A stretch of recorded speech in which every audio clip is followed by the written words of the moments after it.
کلا انہا تذکرہ، یہ لفظ بہت اہم ہے، تذکرہ، ذکرہ، تذکیر، فذکر بالقرآن، کیا معنی ہے اس کے؟ یاد دہانی صحیح ترین ترجمہ ہے، یاد دہانی۔ ایک ہے کسی کو کچھ سکھانا، نئی بات سکھانا، ایک ہے یاد دہانی، اسے ایک چیز معلوم تھی کوئی بھول گیا، یاد کرانا۔ جیسے آپ کے کسی دوست نے آپ کو بہت قیمتی قلم دیا تھا، آپ نے اسے بہت سنبھال کر اپنے ٹرنک میں رکھ دیا، اب سال ہا سال ہو گئے، نہ دوست سے ملاقات نہ وہ یاد، اچانک آپ نے کسی روز ٹرنک کھولا اور وہ قلم آ گیا، تو آپ کو دوست یاد آ جائے گا کہ نہیں؟ اسی لیے قرآن آفاق و انفس کے لیے آیات کہتا ہے، ہم اپنی آیات دکھائیں گے تمہیں، نشانی جس کو دیکھ کر تم ہمیں پہچانو گے۔ اور تذکرہ کا مطلب کیا ہے؟ پوٹینشلی ایمان ہر انسان کے دل میں موجود ہے، یہ جو روح جو ہمارے قلب کی مسکن نکین ہے، اس میں اللہ کی معرفت بھی ہے، اللہ کی محبت بھی ہے۔ البتہ ذہول کے پردے پڑ گئے ہیں، بھول اور نسیان طاری ہو گیا ہے،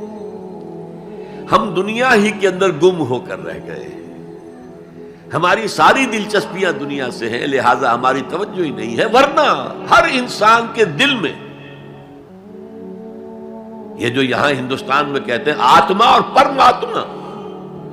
آتما اور پرماتما کا تو تعلق بہت گہرا ہے، ابتدا میں بنا دی گئی تھی ارواح، جب ہم سب کے سب تمام انسان آدم سے لے کر اور تا قیامت جو انسان آئے گا دنیا میں، ان سب کی ارواح پیدا کر دی گئی، اور پوچھا گیا الستو بربکم قالوا بلا، یاد ہے؟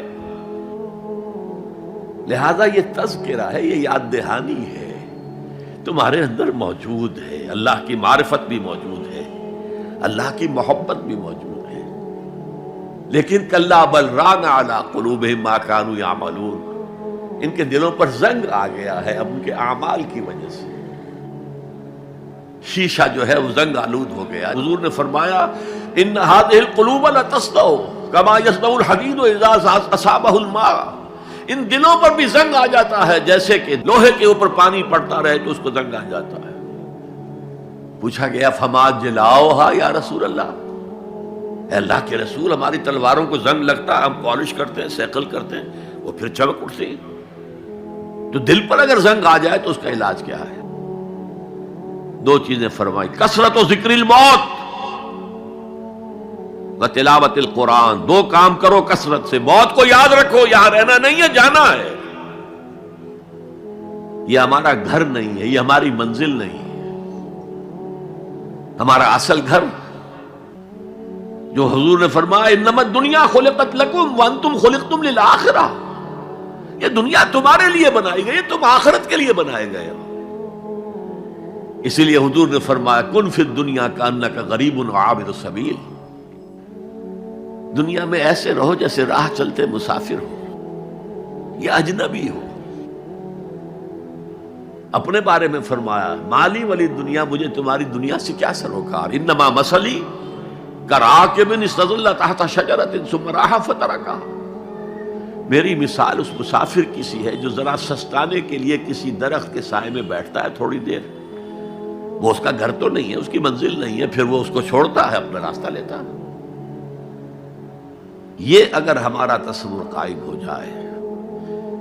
کلا انہا تذکرہ، اب اس کے بعد جو الفاظ آئے ہیں